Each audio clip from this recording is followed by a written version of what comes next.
ధర్మ సమాజ్ పార్టీ అన్నెల లక్ష్మణ్ అన్నకి ఎందుకు ఓటేయాలి వాళ్ళ పార్టీ? మేము బీసీలకు 50% రిజర్వేషన్ల బిల్లుపై అన్నెల లక్ష్మణ్ అన్న మెదక్లో పార్లమెంట్ నిలబడడానికి కారణం ఏంటి? మెదక్లో ఏం చేద్దామని అనుకుంటాను ఒకవేళ గెలిస్తే? కాంగ్రెస్ ప్రభుత్వం మెడలు వంచి తెలంగాణ గడ్డ మీద ఈ 4.5 సంవత్సరాల్లో ఈ యొక్క పోరాటం చేసి పార్టీలు ఏవైతే ఉన్నాయో ఇప్పుడు స్టేట్ పార్టీలు కానీ సెంట్రల్ పార్టీలు కానీ టికెట్ కేటాయించే ప్రక్రియ చూసుకున్నట్లయితే మనీ చూస్తూ ఉన్నారు ఫస్ట్ ఆఫ్ ఆల్. తర్వాత ప్రజాసేవ కూడా ఉన్నాడా కాదని చూస్తారు. ఇప్పుడు మరి మన పార్టీ ఎలా అంటే money media mafia equal to politics చేశారు.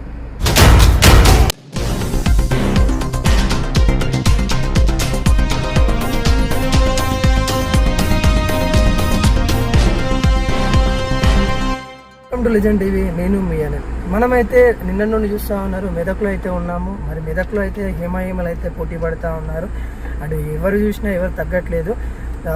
ధర్మ సమాజ్ పార్టీ నుండి ధర్మ యుద్ధం చేయడానికైతే మనకైతే అన్నెల లక్ష్మణ్ అన్న మనతోనైతే ఉన్నారు. ఒకసారి తెలుసుకుందాం వాళ్ళ పార్టీ సిద్ధాంతాలు ఏంటి, అసలు వాళ్ళ పార్టీ ఏ లక్ష్యంతో వస్తూ ఉంది, మరి మెదక్ ఓటర్లు ఎందుకు ఓట్లు వేయాలి అనే అంశాల మీద చాలా విషయాలు అయితే తెలుసుకోవాలి. అన్న ఫస్ట్ ఆఫ్ ఆల్ నమస్తే అన్న. అన్న ఇప్పుడైతే చూస్తాను మెదక్లో అయితే హేమాహేమీలు అయితే పోటీ పడుతూ ఉన్నారు. ఇక్కడ ఎలా ఉంది అసలు ప్రజెంట్ రాజకీయం మెదక్లో ఏ విధంగా ఉంది?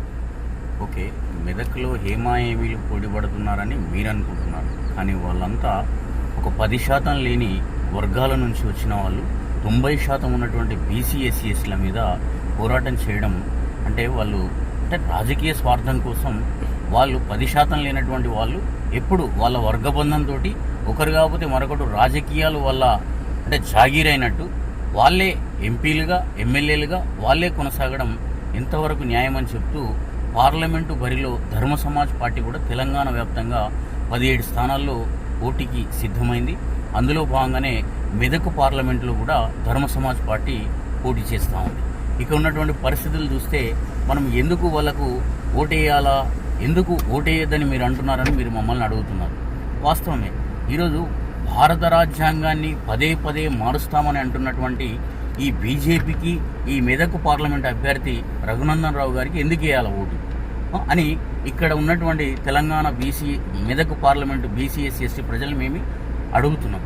అట్లాగే ఇంకో విషయం ఏంటంటే ఈ యొక్క బీఆర్ఎస్ అనేటువంటి పార్టీ తెలంగాణ ఆర్థిక వ్యవస్థను సర్వనాశనం చేసి తెలంగాణ అంటే మా జాగీర్ అయినట్టు వాళ్ళ సొంత ఇల్లు అయినట్టుగా వ్యవహరించి ఈ దొరల పార్టీ ఈ యొక్క అస్తవ్యస్తం చేసినటువంటి ఈ యొక్క బీఆర్ఎస్ పార్టీకి ఈ వెంకటరామిరెడ్డికి ఎందుకు ఓటేయాలా ఈ మెదక్ ప్రజలని నేను వాళ్ళను అడుగుతా ఉన్నా. అట్లాగే ఇంకోటి కాంగ్రెస్ పార్టీ 420 అంటే ఆచరణకు సాధ్యం కాని హామీలు ఇచ్చి ఆ హామీలు అనేటువంటి నెరవేర్చకుండా బస్సు దిగి బస్సు ఎక్కడం అదొక హామీ అండి. అట్లాంటి పేద ప్రజల్ని మభ్యపెట్టి అనేక హామీలు ఇచ్చి ఏ ఒక్క హామీ నెరవేర్చకుండా ఈరోజు ఈ యొక్క పార్లమెంటు బరిలో మళ్ళీ హామీలు ఇస్తూ ఇక ఉన్నటువంటి ఈ నీలం మధు 4 పార్టీలు మార్చి ఆయన ఈ యొక్క బీసీఎస్సీఎస్లో ఓ పార్టీ నుంచి అక్కడ ఆ పార్టీని వదిలి ఇక నడి బజార్లో ఆ పార్టీని వదిలేసి వచ్చి మళ్ళీ ఇంకో పార్టీలో చేరి ఎంపీ అభ్యర్థిగా ఉన్నటువంటి 4 పార్టీల్లో మారిన వ్యక్తి నీలం మధు. అట్లాగే కాంగ్రెస్ పార్టీ అనేటువంటిది అధికారంలో ఉండి కూడా ఆచరణకు సాధ్యం హామీలను ఇంతవరకు నెరవేర్చలేదు. కాబట్టి ఆ పార్టీ కూడా నీలం మధు కాంగ్రెస్కు ఎందుకు ఓటేయాలని మెదక్ ప్రజల్ని నేను కోరుతా ఉన్నా. బీసీ ఎస్సీ ఎస్టీల తరఫున ధర్మయుద్ధం 90% ఉన్నటువంటి బీసీ ఎస్సీ ఎస్టీ వర్గాలకి రాజ్యాధికారం రావాలని ఒక పోరాటం ధర్మయుద్ధం చేస్తున్నటువంటి ధర్మ సమాజ్ పార్టీ చెప్పుల గుర్తుకు ఓటేసి గెలిపించాలని నేను మెదక్ పార్లమెంటు ప్రజలందరినీ నేను కోరుతా ఉన్నా మీ ద్వారా. అన్న ధర్మ సమాజ్ పార్టీ అన్నెల లక్ష్మణ్ అన్నకి ఎందుకు ఓటేయాలి, వాళ్ళ పార్టీ సిద్ధాంతాలు ఏమున్నాయి అంటే ఓకే, మీరు అన్నట్టుగా మా పార్టీ అనేది అట్టడుగు అణగారిన వర్గాలైనటువంటి బీసీ ఎస్సీ ఎస్టీ ప్రజలు అగ్రకుల పేదల కోసం వచ్చినటువంటి పార్టీ. 90% ఉన్నటువంటి ఈ ప్రజల్ని అధికారంలోకి తీసుకురావాలని గౌరవశ్రీ డాక్టర్ విశారదన్ మహారాజ్ గారు 10,000 కిలోమీటర్ల స్వరాజ్య పాదయాత్ర చేసి ఆ ముగింపు సభలో ధర్మ సమాజ్ పార్టీని ప్రకటించడం జరిగింది. పార్టీ ప్రకటించిన 6 నెలల్లోనే మనకి 103 స్థానాల్లో అసెంబ్లీ స్థానాల్లో తెలంగాణ వ్యాప్తంగా పోటీ చేయడం జరిగింది. తెలంగాణ ప్రజానీకానికి పరిచయం కావడం జరిగింది. ఇప్పుడు ఈ పార్లమెంటు బరిలో నిలుస్తున్న సందర్భంగా మేము ఈ యొక్క పార్లమెంటు వేదికగా పార్లమెంటు ఎన్నికల సాక్షిగా ప్రజలకు చెప్తున్న సందర్భం ఏంటంటే, మేము బీసీలకు 50% రిజర్వేషన్ల బిల్లుపై పోరాడతాం పార్లమెంటు వేదికగా. అట్లాగే బీసీ ఎస్సీ ఎస్టీలకు అంటే మహిళా బిల్లులో 33% మహిళా బిల్లు అన్నారు. ఆ 33% మహిళా బిల్లులో ఉపకోట, మా బీసీ ఎస్సీ ఎస్టీ మహిళలకు ఉపకోట గురించి మేము ప్రశ్నిస్తాం.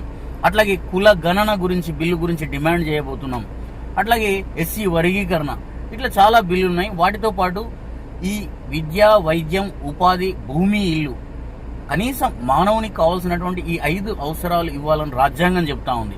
కాబట్టి ఈ దేశంలో పేద ప్రజలకు, బీసీ ఎస్సీ ఎస్టీ ప్రజలకు ఇల్లు లేదు, భూమి లేదు, వైద్యం లేదు, విద్య లేదు, సరైనటువంటి ఏ మౌలిక వసతుల రంగాల్లో ఎలాంటి న్యాయం లేదు. అందుకనే ధర్మ సమాజ్ పార్టీ ఒక విప్లవాత్మకమైనటువంటి పోరాటాన్ని పార్లమెంటు వేదికగా మేము చేయబోతున్నాం. కాబట్టి పార్లమెంటు ఎన్నికల్లో మేము గెలిస్తే ఈ బీసీ ఎస్సీ ఎస్టీ అణగారిన వర్గాల తరఫున మేము ఈ యొక్క ప్రయత్నాన్ని, మా వాణిని పార్లమెంట్లో వినిపించి ఈ యొక్క సమస్త హక్కుల్ని తీసుకురావడానికి మేము ప్రయత్నం కాదు, కృషి చేస్తామని మీ ద్వారా తెలియజేస్తా ఉన్నాం. ఇప్పుడు ధర్మ సమాజ్ పార్టీ ఇప్పుడు గతంలో చూసుకున్నట్లయితే ఇప్పుడు బీజేపీ ఉంది, హిందుత్వం అంటుంది, ఇప్పుడు కాంగ్రెస్ ఉంది, ముస్లిమ్స్ మైనారిటీ అంటా ఉంది. ఇప్పుడు మీరు కూడా మళ్ళీ ఒక బీసీ ఎస్సీ ఎస్టీ అని మీరు అంటా ఉన్నారు. ఏంటి కుల రాజకీయాలు, మొత్తానికి కుల రాజకీయం అంటారా, లేకుంటే ఏ విధంగా చూడొచ్చు దీని అంటారు? ఇది కుల రాజకీయం కాదు.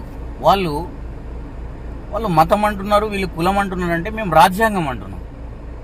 ఇది కులాధారిత దేశంగా చేసింది వాళ్ళు. మేము రాజ్యాంగాధారిత దేశంగా మార్చడానికే ధర్మ సమాజ్ పార్టీ వచ్చింది.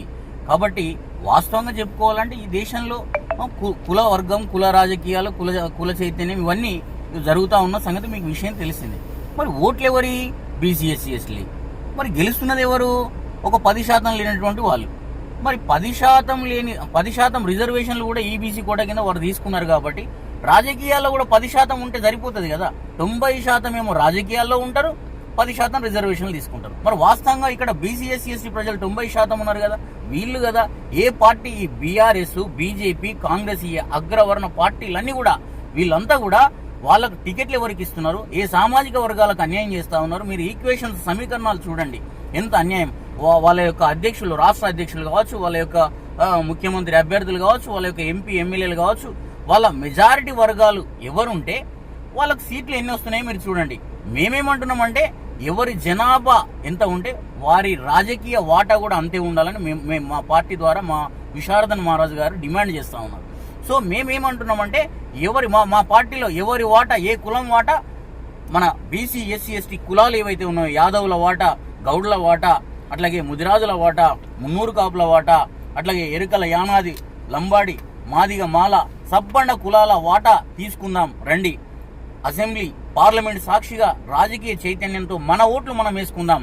హమారా ఓట్ హమారా సర్కార్ అని మేము మా ప్రజల్ని చైతన్యం చేస్తూ అమ్ముడు ఓని ఓటర్లను, అమ్ముడు ఓని నాయకత్వాన్ని మా అధినేత గౌరవశ్రీ డాక్టర్ విశారదన్ మహారాజు గారి ఆధ్వర్యంలో మేము కొనసాగిస్తున్నాం. ఇప్పుడు అన్నెల లక్ష్మణ్ అన్న మెదక్లో పార్లమెంట్ నిలబడడానికి కారణం ఏంటి? మెదక్ ఏం చేద్దామని అనుకుంటాను? ఒకవేళ గెలిస్తే మెదక్ ప్రజలకి మీరు ఏమి ఇస్తారు?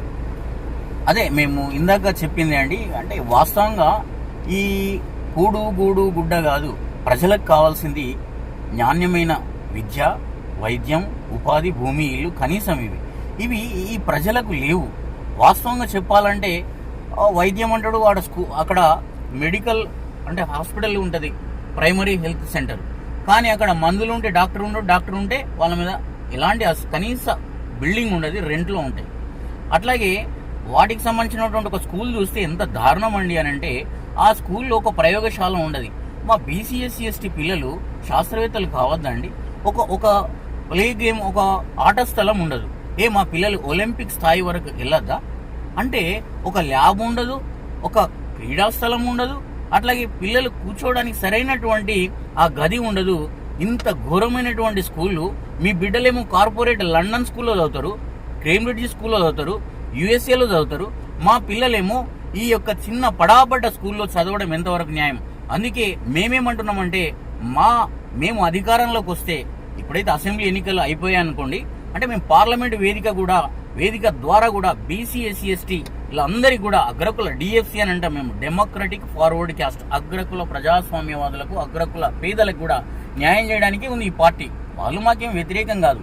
కాబట్టి మేమేమంటున్నామంటే ఈ వర్గాలందరికీ కూడా ఉచిత వైద్యం, ఉచిత విద్య, అట్లాగే ఈ యొక్క చేతి నిండా పని, భూమి, ఇల్లును సాధించి పెడతామని, ఆ పార్లమెంటు వేదికగా పోరాటం చేస్తామని, అట్లాగే ఈ యొక్క కాంగ్రెస్ ప్రభుత్వం మెడలు వంచి తెలంగాణ గడ్డ మీద ఈ 4.5 సంవత్సరాల్లో ఈ యొక్క పోరాటం చేసి వాళ్లకు ఆచరణకు కానీ హామీలు ఇచ్చారు కదా, ప్రతి హామీ మీద వెంటబడి ఈ కాంగ్రెస్ పార్టీ మీద మేము పోరాటం చేసి ప్రజలకు వచ్చేటువంటి ఫలాల్ని అందించే ప్రయత్నం చేస్తామని మీ ద్వారా తెలియజేస్తా ఉన్నాం.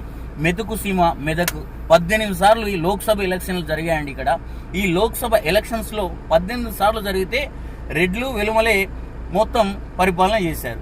మరి ఉన్న ఓటర్లందరేమో బీసీ ఎస్సీ ఎస్టీ ప్రజలు, పేదలు నిరుపేదలు.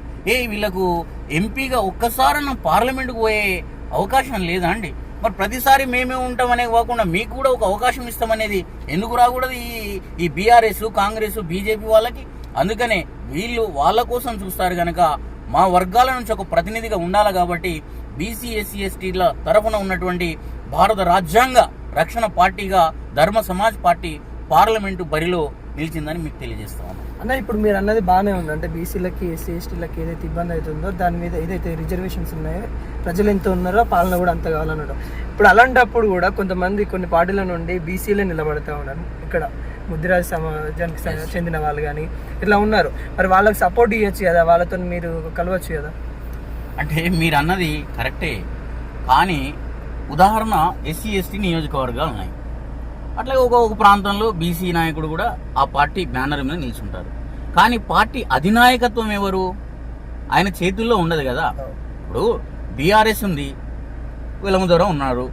అట్లాగే కాంగ్రెస్ ఉంది, ఇక్కడ రెడ్డి గారు ఉన్నారు. అట్లాగే బీజేపీ ఉంది, రాష్ట్రంలో రెడ్డి గారు ఉన్నారు. కేంద్రంలో ఎవరున్నారో మీకు తెలుసు. మరి వారు చెప్పిన డైరెక్షన్లో వీళ్ళు పనిచేస్తారు, కానీ వీళ్ళు చెప్పినట్టుగా వాళ్ళు వినరు కదండి. అట్లాంటప్పుడు వీళ్ళ యొక్క మనసులో కోరిక ఉన్నా, చేయాలన్న తపన ఉన్నా అది నెరవేరదు కదా. అదే మన బీసీ ఎస్సీ ఎస్టీల పార్టీ అయితే నువ్వు అనుకున్నది సాధ్యమవుతుంది. కాబట్టి బీసీల వర్గాలకు సంబంధించినటువంటి బీసీ ముఖ్యమంత్రి కావాలని నువ్వు డిమాండ్ చేస్తే ఆయన చేస్తాడా? బీసీ పీసీసీని చేయాలా? ఒక గౌడ్ ఎందుకు ఉన్నదండి పీసీసీ? ఇలా ఎంతమంది గౌడ్లు కాంగ్రెస్లో సీనియర్లు ఉన్నారని 100 ఏళ్ల నుంచి పనిచేస్తూ ఉన్నారు కదా. మరి నినాగం వచ్చిన వాళ్ళు మీ వర్గాల నుంచి అవుతా ఉన్నారు కదా. ఇది ఎక్కడ న్యాయమని మేము అడుగుతా ఉన్నాం. అందుకనే బీసీ ఎస్సీ ఎస్టీలకు ఆ పార్టీలో బీఆర్ఎస్, కాంగ్రెస్, బీజేపీ లాంటి ఆ అగ్రకుల పార్టీలో ఏనాడు న్యాయం జరగదు. అది అసాధ్యము.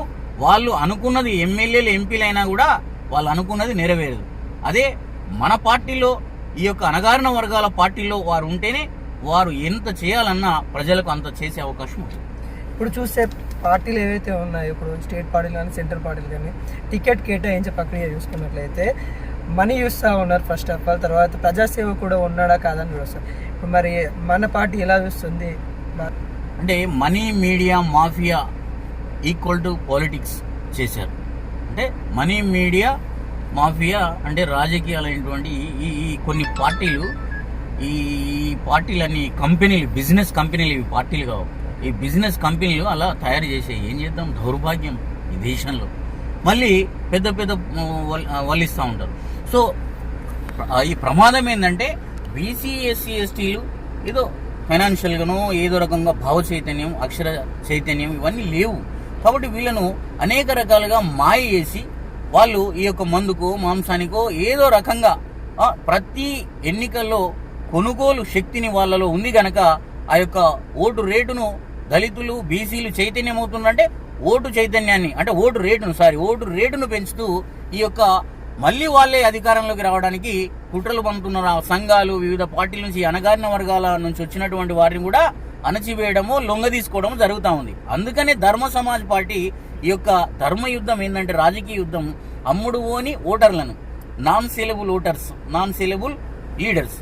ఆ యొక్క మా అధినేత గౌరవశ్రీ డాక్టర్ విశారదన్ మహారాజ్ గారు ఈ యొక్క తెలంగాణ వ్యాప్తంగా ప్రజా చైతన్యాన్ని, రాజకీయ చైతన్యాన్ని రగిలిస్తూ వాళ్ళ నుంచి ఒక ఓటు ఒక నోటు పేదలకు సీటు.